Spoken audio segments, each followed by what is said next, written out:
sa nakakanood ng video na ito. Ako nga po pala si Aaron S. Ruiz at ang topic natin for our devotion ngayong August 6, 2025 ay tungkol sa presuppositional apologetics. So, isa itong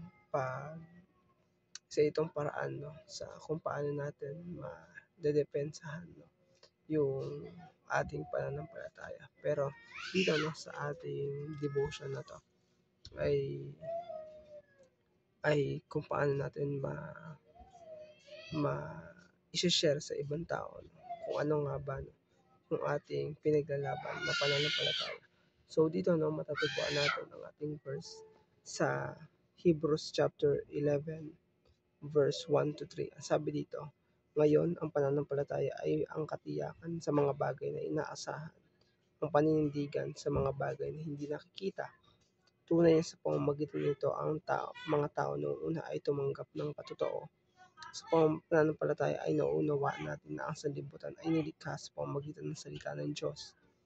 Ano pat ang mga bagay na nakikita ay nagmumula sa mga bagay na hindi nakikita. So dito maliwanag yung sinasabi na pagdating kasi sa view natin bilang mga Kristiyano, ang ating foundation talaga ay yung pananampalataya natin sa ating Diyos, at tandaan natin na kung ano man yung sinasabi ng Bible, ito ay totoo, ito ay salita ng Diyos at talagang ito ang nagbibigay buhay sa lahat ng tao. At kaya nga kung ating mapapansin na ang Bible ay siyang may pinaka-highest authority pagdating sa ating buhay. Kailangan din natin ituro sa iba na ang Bible ang siyang may otoridad sa buhay natin.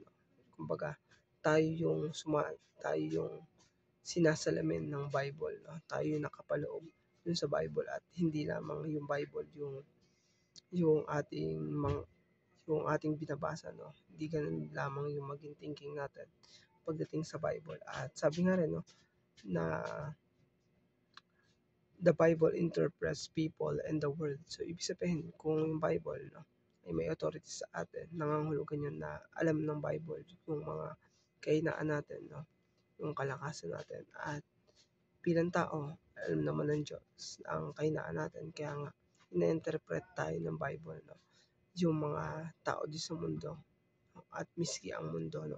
Kaya nga dito sa ating devotion masasabi rin natin na ang Bible ang siyang shape sa atin pagdating sa ating pagkakakilala sa sanlibutan, at hindi ito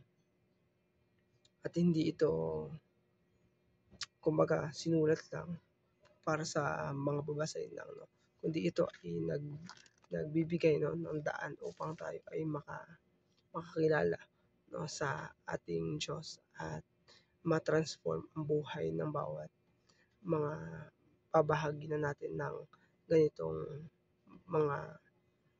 mga topic masalo sa salvation sa finished work of Christ. So ayun lamang po. Maraming pong salamat.